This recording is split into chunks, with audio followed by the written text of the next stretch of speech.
Selamat siang sahabat-sahabat sekalian. Berjumpa lagi dengan saya di Sukuti Baru Channel.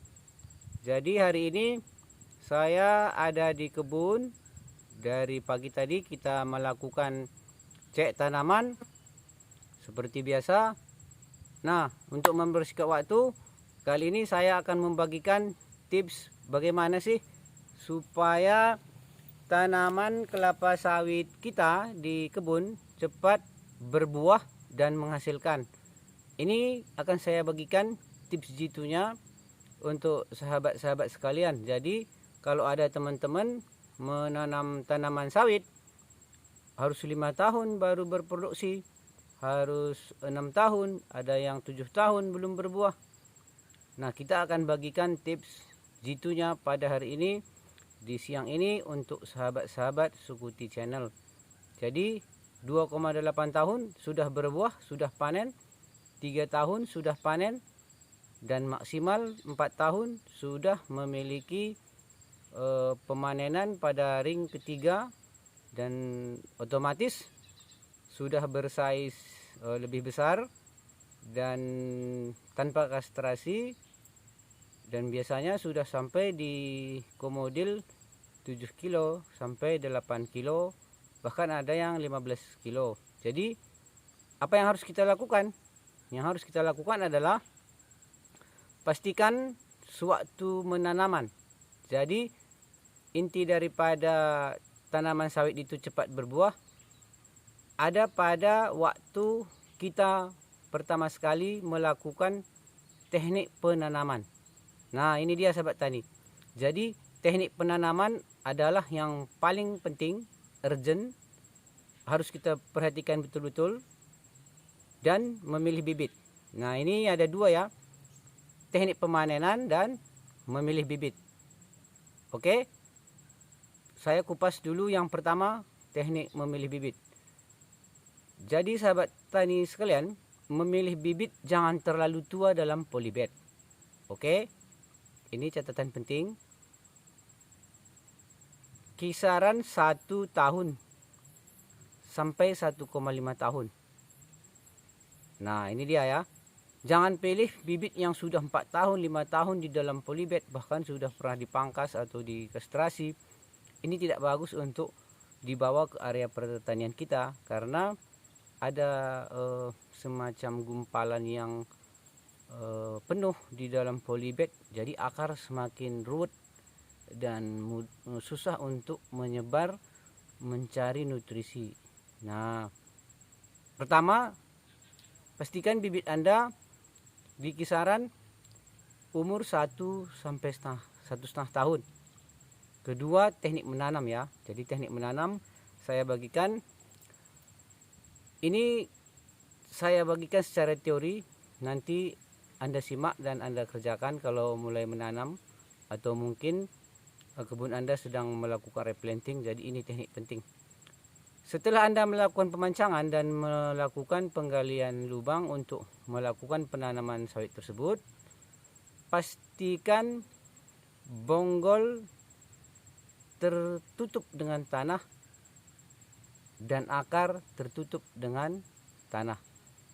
Ini yang pertama ya. Jadi lakukan sistem cekungan pada sekitar tanaman kelapa sawit Anda yang sudah ditanam. Nah, ini dia teknik yang utama, melakukan cekungan pada tanaman yang sudah ditanam. Jadi biasanya kan kalau kita tutup pasti datar tuh tanahnya. Oke, kalau sudah kita tanam, kita tutup pasti datar kan. Jadi kita tidak seperti itu, kita lakukan cekungan. Nah, pasti orang-orang pertanian sudah tahu. Ini trik pertama yang dilakukan di benua Eropa pada zaman-zaman kerajaan Romawi. Jadi mereka menanam apapun melakukan teknik cekungan. Nah, ini adalah teknik jenius yang dibagikan oleh ahli-ahli pertanian pada waktu itu. Ini simple sahabat tani, tapi pemikiran ini melampaui apa yang kita pikirkan. Jadi mengapa harus ada teknik cekungan? Jadi teknik cekungan itu adalah bertujuan untuk melakukan penyerapan air, jadi sebagai wadah tada hujan apabila hujan turun, maka yang tersiram pucuk dan dedaunan tanaman, bukan? Jadi dia otomatis meresap ke cekungan yang kita lakukan tadi. Jadi begitu air itu mengering pada siang hari, di cekungan yang kita buat itu masih terisi lembapan. Lembapan-lembapan air itu secara otomatis sangat berguna bagi tanaman kelapa sawit. Anda mungkin memikirkan, ini kok seperti ini. Banyak ini sudah dikerjakan di beberapa testing dan efektif, dan juga memiliki manfaat. Jadi yang kedua ini adalah yang paling urgent. Pastikan ditutup dengan rapi cekungannya, dipadatkan tanahnya. Dan yang ketiga, nah biasanya tuh kalau sudah kita tanamkan, kita memilih untuk menanam sawit saja kan. Jadi Anda boleh tumpang sari. Biasanya tanaman muda seperti jagung ini efektif. Saya juga kemarin mengalami apa yang disebut dengan kaget. Begitu jagungnya panen, kok sawitnya kembang banget. Jadi begitu pohon jagung ditebang, daun-daunnya sudah mulai melebar. Nah, jadi waktu kita melakukan penyebaran pupuk, akar semu dan akar halus pada tanaman kelapa sawit menyebar dengan maksimal. Dan kedua, pohon-pohon jagung itu juga di saat kita lakukan pembakaran di tengah ring tanaman kelapa sawit kita, itu sangat efektif untuk membantu pemberian pupuk kompos.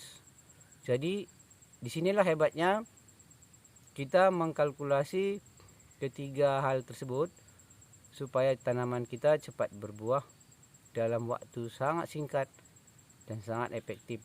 Nah, di tahun ketiga itu Anda sudah pasti menghasilkan cuan, walaupun perkembangannya tidak secara merata, tetapi otomatis 70% daripada lahan yang Anda tanam dengan teknik ini, Anda sudah menghasilkan cuan di tahun ketiga. Anda sudah berproduksi, Anda bisa membeli pupuk, melakukan pemupukan kembali dengan biaya yang dihasilkan oleh tanaman, memiliki feedback yang bagus untuk petani, cepat menghasilkan, dan usahakan selalu saya pesan, pertama sekali memanen buah masak dulu, jangan panen kalau belum masak, supaya buah nanti bersaiz besar. Nah, ini adalah tips yang sangat bagus Anda coba. Ini adalah inti daripada pertanian kelapa sawit. Memilih bibit dengan tepat, melakukan cekungan pada saat penanaman, dan ketiga, lakukan sistem tumpang sari yang mutualisme. Jadi tanaman tidak saling menghimpit, tetapi saling menyokong. Oke ya, sobat tani, ini adalah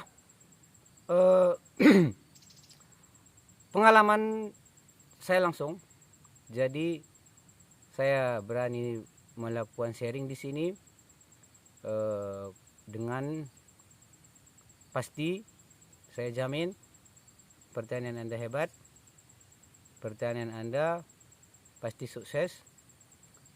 Saya akan selalu memberikan tutorial-tutorial paling penting, inti-inti daripada pertanian, dan memberikan semangat kepada sahabat-sahabat sekalian untuk terus melakukan perawatan, dan untuk yang ke depan nanti soal hama, pemupukan, itu hal yang bisa Anda lakukan dengan bertahap, dan pastikan tidak ada serangan hama yang mengganggu.